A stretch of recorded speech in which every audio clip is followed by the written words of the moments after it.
Bonjour à toutes et tous, ravi de vous retrouver sur cette chaîne, j'espère que vous allez bien.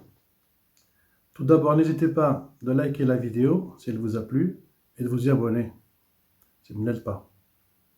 Allez, on enchaîne sur la vaccination. Vaccin, on se fiche des gens, pas assez de vaccins et beaucoup de centres encore fermés en Belgique. On attend. Aux USA, un défilé de voitures sur le parking. Les gens dans leur 4x4 se font vacciner à la chaîne. Pfizer, un des meilleurs vaccins du moment, efficacité à plus de 80%. En Belgique, moins de liberté qu'avant, un petit comité décide au nez du gouvernement. On avait dit les frontières fermées jusqu'au 1er mars 2021. Maintenant, on parle de prolonger jusqu'au 1er avril. La Commission européenne dit stop, suivant le traité de Maastricht. La Belgique n'a pas le droit de bafouer le traité qui ne permet cela sur les libertés de circulation en Europe. 4,10% des gens de plus de 18 ans vaccinés, soit environ 4% de 9 millions d'habitants vaccinales. On a un problème de logistique pour les vaccins en Belgique. En bref, les banques centrales ont tellement inondé les marchés que des craintes chez des financiers qui investissent dans le Bitcoin et qui se disent « le jour où ça pètera, le Bitcoin coûtera quelque chose ». En Belgique, plus de 50-60 gares ferroviaires vont fermer, en cause manque de rentabilité.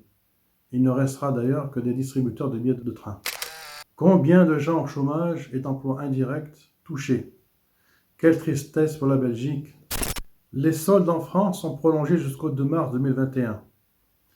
À Nice, les hôpitaux sont full. Pour 100 000 habitants, ils ont 700 à 800 cas de contaminés, ce qui est énorme. Un reconfinement partiel les week-ends.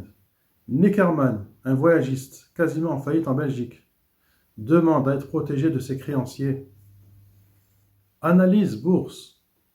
Warren Buffett a vendu à partir des minières beaucoup d'or. Que cela veut-il dire? Il faut se méfier sur le cours de la demande de l'or ou bien on vend pour investir dans Bitcoin. Warren Buffett a racheté des actions Chevron. C'est un signe sur les carburants fossiles, donc acheter des actions Total. Le cours du baril au 25 de 2021 était de 63 à 66 dollars. Pétrolière. Chevron donne un bon dividende. L'action Total vaut 39 €. Mais avec le contexte, elle vaudrait dans les 50. Et pour cela, il faut être ESG, de bonne gouvernance. Total donne un bon dividende en numéraire ou en action trimestriellement. Le dividende de 0,66 € par action, donc sur l'année, on a 2,64 €, ce qui donne 7% de dividende. C'est beaucoup, donc il faut garder l'action. Total, pendant des années, était le premier dans la pondération du CAC 40, et pas cinquième. Ça veut dire entre autres que le luxe est passé devant. Quant à ExxonMobil, il était aussi premier, mais maintenant derrière. On a à l'heure actuelle une transformation énergétique, développement d'hydrogène. Il faut s'adapter et suivre le courant. Les bancaires risquent de donner un dividende en 2021. Les économistes disent qu'il faudrait arrêter les aides dans l'économie. D'ailleurs, Madame Lagarde dit qu'il faudra réduire petit à petit. En France, on va continuer comme on fait jusqu'en 2022, année des élections. On va laisser le robinet ouvert, mais jusqu'à quand? À la fin, le réservoir sera vide. Quant à Hermès, il a coté à plus de 1 000 € l'action, pour retomber en dessous. Hermès fait le principal chiffre d'affaires en Asie. 2 ans pour avoir un sac Hermès. Hermès, ils ont vraiment des produits de luxe supérieurs. On est prêt à s'acheter un carré Hermès pour se différencier des autres. La meilleure des actions, c'est LVMH.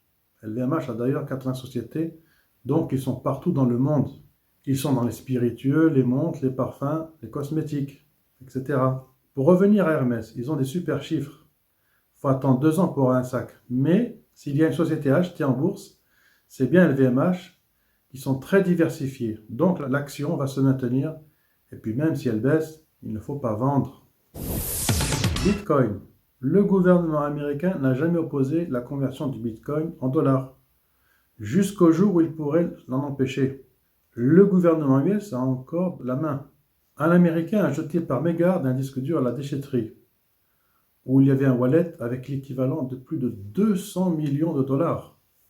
Impossible de la récupérer. La municipalité refuse. Au Canada, ils viennent de créer un ETF sur le Bitcoin.